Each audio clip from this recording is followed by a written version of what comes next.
지난 4일 역대 최대 규모로 이뤄진 미국 조지아주 불법 체류 단속 사건은 많은 사람들에게 충격을 안겼습니다. 단속 현장에서 체포돼 구금됐던 한국인 근로자 대부분이 한국으로 돌아오게 됐지만 문턱 높은 비자 발급 체계, 현지 숙련 인력 부족 등 불씨는 여전히 남아 있습니다. 이 문제를 제대로 들여다보려면 애초 이 사태가 어디에서 비롯됐는지 살펴볼 필요가 있는데요. 단속 대상이었던 현대차와 LG에너지솔루션의 합작 배터리 공장이 있는 곳은 조지아주 브라이언 카운티의 엘라벨이라는 지역입니다. 인근에는 서베너라고 인구 15만의 오래된 도시가 있는데요. 이곳 주민들에게 지난 8월 말 충격적인 소식이 들려옵니다. 바로 지역 경제의 버팀목 역할을 해주던 제지 공장이 9월 말 폐쇄된다는 내용이었는데요. 그 제지 공장이 어떤 곳이었냐면 미국 굴지의 제지 업체인 인터내셔널 페이퍼가 90년 가까이 운영하던 대형 공장 중 하나였습니다.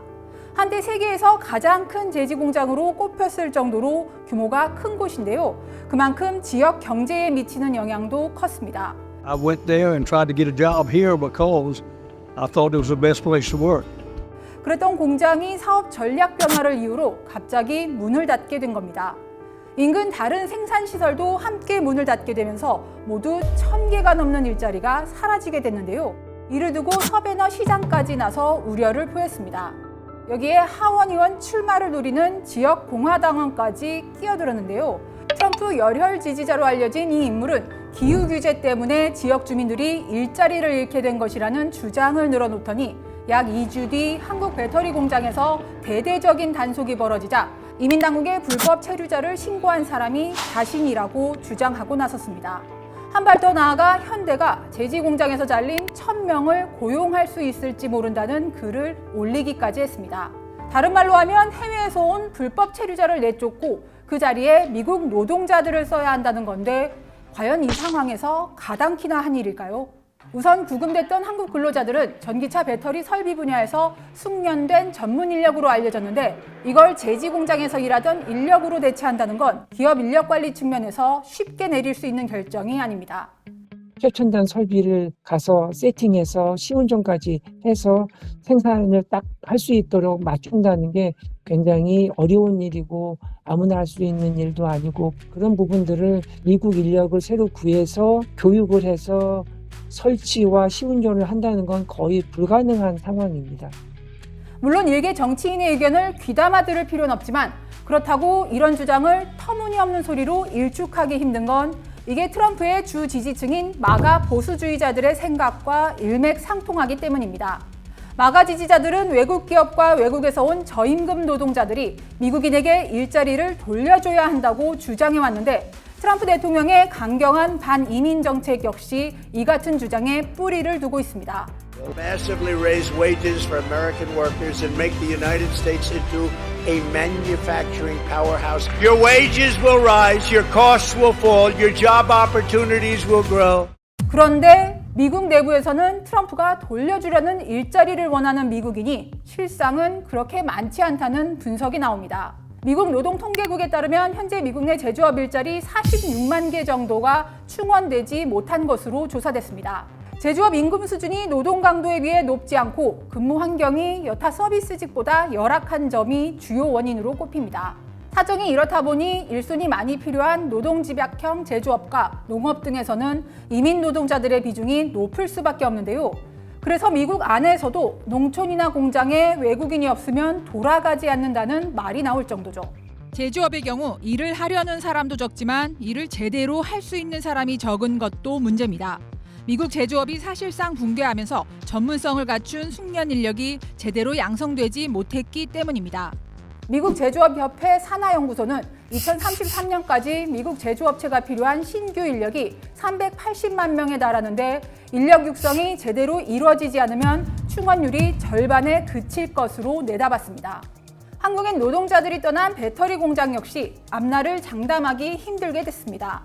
애초 올해 안에 공사를 마무리해서 내년부터 가동할 예정이었지만 이곳에서 오랫동안 작업해온 한국 인력들이 떠나면서 빈자리를 메우기 쉽지 않을 것으로 예상됩니다. 현지 인력을 쓰려면 우선 일부터 가르쳐야 하는데 배터리 설비나 제조 등 전문 기술 분야는 당장 교육부터 많은 돈과 시간이 들어갑니다. 일본 자동차 업체 도요타의 경우 1980년대 후반 미국 켄터키주에 공장을 세운 뒤 기술 인력을 구하는 데 어려움을 겪자 직접 인력 육성에 나서 2010년부터 지역 대학생을 아예 회사로 불러 실습 교육을 제공하기 시작했습니다. 그리고 이 프로그램은 2019년 미국 제조업 협회사나 연구소가 넘겨받아 전국 단위 프로그램으로 확대했는데 Toyota's leadership spurred major growth and opportunity. 한마디로 도요타가 미국 제조업 인력 육성의 마중물이 된 겁니다. 트럼프 대통령이 결국 한국 기업의 원하는 그림도 아마 이와 비슷한 듯한데요. We have a lot of industries that we don't have anymore, and we're going to have to train people. And the way you train people is bring people in that know what they're doing and let them stay for a little while and help. 하지만 미국의 희망이 실현되려면 무엇보다 비자 체계 개선이 시급합니다. 미 이민 당국의 엄격한 단속으로 인해 기존처럼 전자여행 허가나 단기 상용 비자를 발급받아 일하는 게 어려워진 만큼 주재원 비자나 전문직을 위한 H-1B 비자를 발급받아야 하는데 미국 현지 법인이 없는 소규모 업체가 이런 비자를 받는 건 하늘의 별 따기 수준입니다. 한국인의 전용 취업 비자를 지원하는 법안도 10년 넘게 의회 문턱을 넘지 못하고 있는데요. 우선 우리나라가 전문직용 H-1B 비자 쿼터를 별도로 확보하거나 아니면 전문 인력을 위한 단기 출장 비자를 신설하는 방안이 해결책으로 거론되는 가운데 일단 외교부가 미 국무부와 전용 비자 신설을 신속하게 협의하기로 했지만 강경한 반이민 기조 속에 미국 정치권이 얼마나 협조적으로 나올지는 장담하기 힘든 상황입니다. 우리 외교부는 이번에 단속 대상이 된 상용 B1 비자의 경우 설비 설치와 관리 등을 허용하는 만큼 B1 비자 소지자는 공장 건설에 참여할 수 있도록 해달라고 미국 정부에 요청하고 있지만 미 이민 당국이 수용할지는 불투명합니다. 당장 국경안보 책임자는 사태 수습 국면에서도 단속 의지를 굽히지 않고 있습니다. 현재 한국 기업이 미국에서 공사 중인 현장 대부분이 마가 지지층이 많은 남부에 몰려 있어 언제든 단속 대상이 될 수 있다는 우려가 적지 않습니다. 무엇보다 이번 단속으로 크게 위축된 한국 기업들의 투자 심리가 회복되는 데는 상당한 시일이 걸릴 것으로 예상됩니다.